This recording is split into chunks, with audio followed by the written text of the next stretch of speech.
پچھلے سبق ہم نے جو دو پڑھے وہ تھے حرکت. حرکت کہتے ہیں ایک زبر زیر پیش، اور جہاں دو زبر دو زیر دو پیش ہو جائیں اسے تنوین کہتے ہیں. ایک زبر کو حرکت، دو زبر کو تنوین. جس حرف پر تنوین ہو، دو زبر ہو دو زیر دو پیش ہو، اس کو منون کہتے ہیں.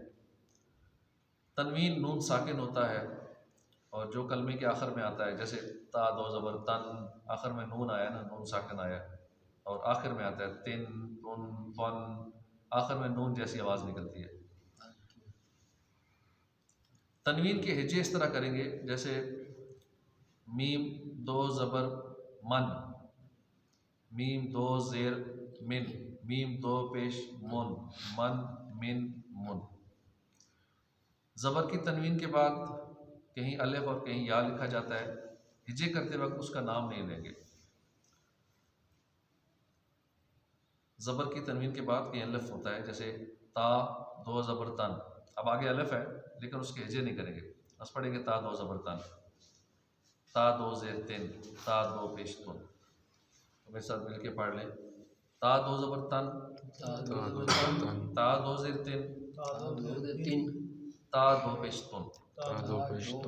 مخرج کا خیال رکھنا ہے. جو پہلے سبق میں پڑھا تھا نا کہ تن تا کہاں سے نکلتا ہے، زبان کی نوک سے، اوپر کے دانتوں کی جڑ سے نکالنا، وہیں سے تن تن تن. اس سے آگے ہے قو، توئیں قو، قو دو زبر قن، دو زبر تن، قو دو زیر قن، زور زیر تین، قو دو پیش قن، دو پیش تن، قن قن قن، تن تین تن. دو زبر طن، قو کو اسی طرح ادا کرنا ہے، پر موٹا نکلے منہ سے آواز، موٹی آواز نکلے. قو دو زبر قن، دو زبر تن. آگے ہے زا. زا دو زبر زن، زا دو زبر زن، زن. زا دو زیر زن، زا دو زیر زن، زا دو پیش زن، زا دو پیش زن. غال دو زبر غن. ذال دو زبر زن. اب زن اور غن اس میں فرق کرنا ہے. زا غا اس کو ایک طرح نہیں پڑھنا. غن غن، غال دو زیر غن، غال دو زیر زن، غال دو پیش ظن، غال دو پیش زن، غن غن ظن. غن زن زن. اگلا غو ہے، یہ بھی تینوں ملتے جلتے ہیں، قریب الصوت ہے. اس کو موٹا کر کے ادا کرنا ہے.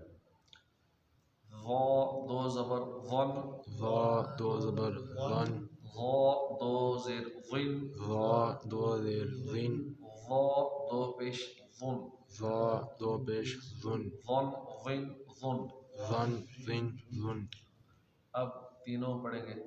زن زن زن، زن زن زن، غن زن ظن، غن زن زن، غن غن ظن. غن زن زن. ہاں، ان تینوں میں فرق کر کے پڑھنا ہے، کیونکہ ابھی حرکات میں یا تنوین میں بھی فرق اگر ابھی نہ کر پائے قریب الصوت میں، تو آگے یہ غلطیاں پھر چلتی چلی جائیں گی.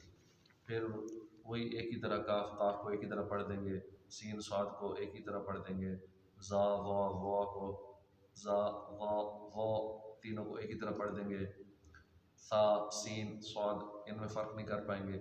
تو یہاں اس بات کا خاص خیال رکھنا ہے. اس سبق نمبر 3، 4 اور 5 میں قریب الصوت حروف کے حوالے سے دھیان رکھنا ہے. باقی انشاءاللہ اگلے درس میں الحمدللہ رب العالمین.